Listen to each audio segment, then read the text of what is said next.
আজকে বানাবো কাঁচা লঙ্কা রসগোল্লা। দেখুন আমাদের সামনে মিষ্টি রসগোল্লা খেয়েছি, আজকে ঝাল ঝাল রসগোল্লা খেয়েছি। ঝাল রসগোল্লা বানাতে গেলে আগে লাগবে কাঁচা লঙ্কা, লাগবে ছানা, চিনি। দেখুন এখানে আমি 10টার মতন কাঁচা লঙ্কা নিয়েছি, ছানা নিয়েছি আর 300 গ্রাম চিনি নিয়েছি। ঝাল রসগোল্লা বানাতে গেলে লাগবে ছানাটা নিয়ে নিয়েছি। এলাচের গুঁড়ো দিয়ে দেবো, চামচের ময়দার গুঁড়ো দেবো, গুঁড়ো দিয়ে দেবো, বেটে রাখা লঙ্কাটা দিয়ে দেবো, দিয়ে নেবো, মিশিয়ে নিয়ে ভালো করে থেসে নেবো।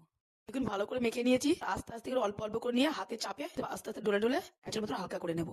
হাতে চেপে চেপে পুরো পঞ্চের মতন করে নিয়েছি। ছোট ছোট করে লেচি কেটে রসগোল্লার মতন বানিয়ে নেবো। লেচি কেটে নিয়েছি, এবার একটা একটা করে নিয়ে গোল গোল বানিয়ে নেবো। এইভাবে সবগুলো গোল করে নেবো। রসগোল্লা পুরোনোর আগে একটা চিনির শিরা করে নিতে হবে। আমি 250 মতন কড়াই জল দিয়ে দিয়েছি আর 300 মতন চিনি নিয়েছি।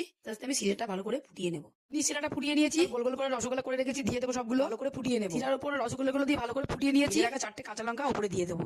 কাঁচা লঙ্কা দিয়ে ফুটিয়ে নিয়েছি। রাখতে হবে আগে রসের দিকে, যাতে না মোটা হয় না পাতলা হয়, ঠিক মিডিয়াম রাখতে হবে। অল্প করে ডাবুতে করে জল নিয়ে আস্তে আস্তে জল খাওয়াতে হবে রসগোল্লার মধ্যে। দেখুন রসগোল্লা রেডি। আপনারা গরম গরম রসগোল্লা খান, বন্ধু বান্ধব করে খাওয়ান।